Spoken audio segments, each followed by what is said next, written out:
welcome back to my channel, or just welcome if you're new. My name is Eboni Harris and I'm a relationship therapist based in Houston, Texas. So today we're doing a get ready with me. I have to film some more later and I have somewhere to go later, so I wanted to do a get ready with me because I haven't done one in a while. This video is all about our childhood experiences that impact our adult relationships and understanding how your childhood could show up as an adult.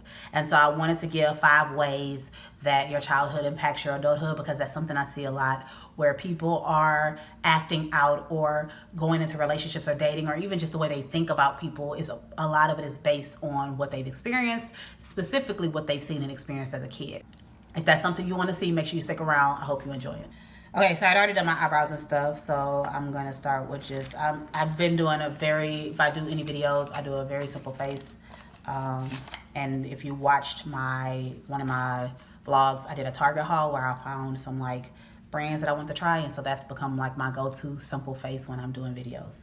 So the first way your childhood could impact your relationships is that you respond to or react to stress the same way you did when you were younger. So this is something that, again, I see a lot when I'm working with couples, is that oftentimes, however they dealt with stress or big emotions or negative situations or things that impacted them negatively, they often respond the same way. So I'll use myself as an example. If I think about times when I was stressed, sad, upset, frustrated, what I would often do, and whether it was because I was told to do it or because it just became a habit of what I would do, is go to my room and sit by myself and kind of take myself away from everyone else, right? If someone hurts my feelings, if I get in trouble at home, if I get in trouble, go to your room, right? But if my sister's older than me and I always want to be around her, right? And if we get into a fight or she's being mean to me, I go by myself. I don't want anyone to see that I'm upset. I separate myself completely. And that's something I still do now. I'm a lot better at it. I'm a lot better at communicating and sharing my thoughts and my feelings. But that's something that's directly related to my childhood. And so a lot of times in couples and in relationships, what we see is the way that you respond, the way that your automatic coping skill, because that's all it is a coping skill. That automatic coping skill is very similar to what you did when you were younger.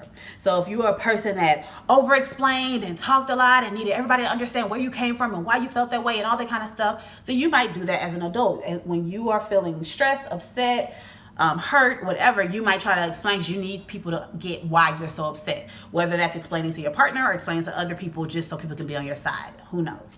If you were a person that threw temper tantrums, right? This is my favorite one, because a lot of adults say, I don't throw a temper tantrum, but they throw phones, or they throwing pillows, or they're yelling and screaming and crying, and they're making a big scene. It's the same as a temper tantrum, right? So the first one, like I said, is just understanding that the way that we responded or reacted to our difficult emotions when we were growing up, typically we respond in the adult version of that behavior. So while I might not lay on the floor and kick and scream, that does not mean I'm not going to yell, curse, scream, cry, and make a big scene around a feeling that may be hard for me to deal with. And so the biggest thing I want to say is that these are coping skills. We always talk about coping skills. What are your coping skills? Some of us have coping skills that just aren't the healthiest, right? Or that may negatively impact our partner. And so recognizing how you deal with difficult emotions, how you deal with difficult times, stress, hard conversations, all of that, and being able to pinpoint it to wait, this is the same thing I did as a kid. You have to be able to acknowledge or understand, is this healthy? Is this helpful? Or is this just about me feeling better in the moment? And that's what a coping skill is. A coping skill is a way for us to feel better. It's not necessarily us thinking about the other person or making sure they're good. No, I need to feel better in this moment, and so this is what I need to do. We tend to show love how we saw it shown growing up, even if we desire different expressions of love. So I know love languages is a big thing, right? What's your love language? This is my love language and all of that. But there are a lot of different ways to show love. There are a lot of different ways that you can show up for somebody and show them that you care and express your love to them.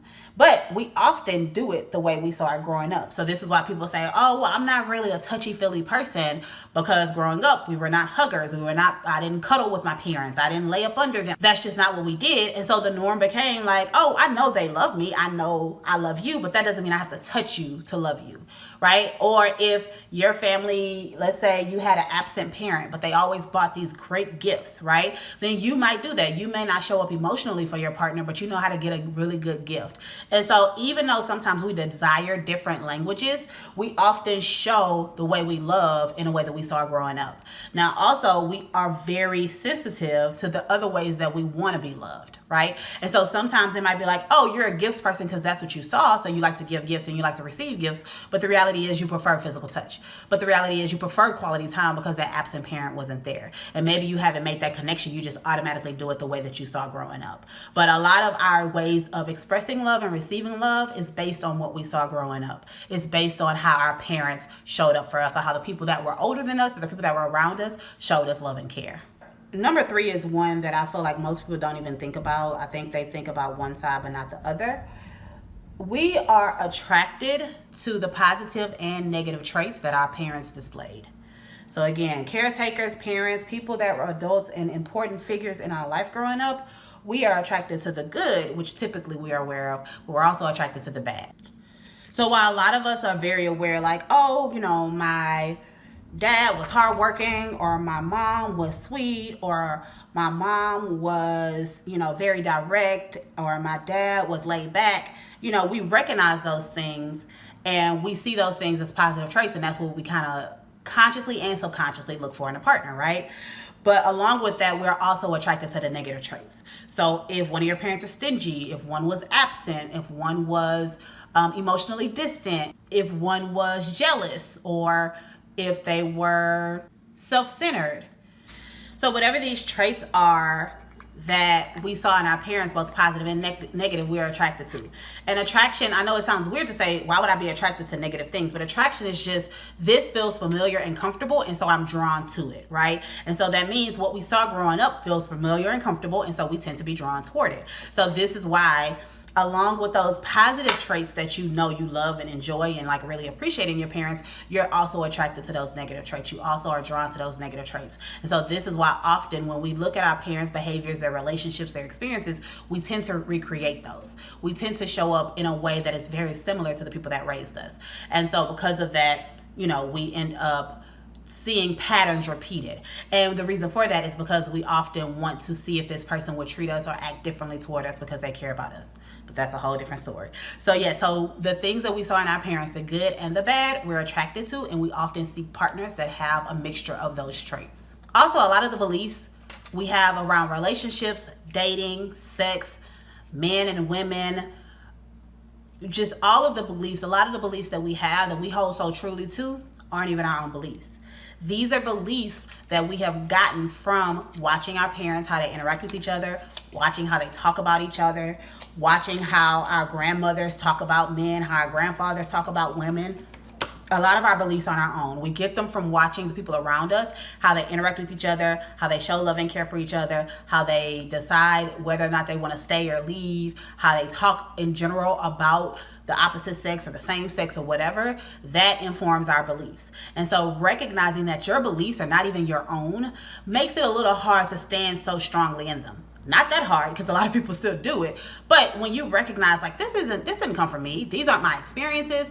This is based on what my parents said, what I saw, what, people told me when I was younger, the conversations I had with my older cousins or whatever. When you start to recognize that these beliefs are not even fully your own, then you can kind of start to put some distance between you and that belief, right? I don't need to hold steadfast to the fact that men are this way or women are this way, or, in relationships they never work because people are selfish or what. I don't have to hold so strongly to those, because I can recognize that that's not from me, that's from them. And so those are their experiences, not mine.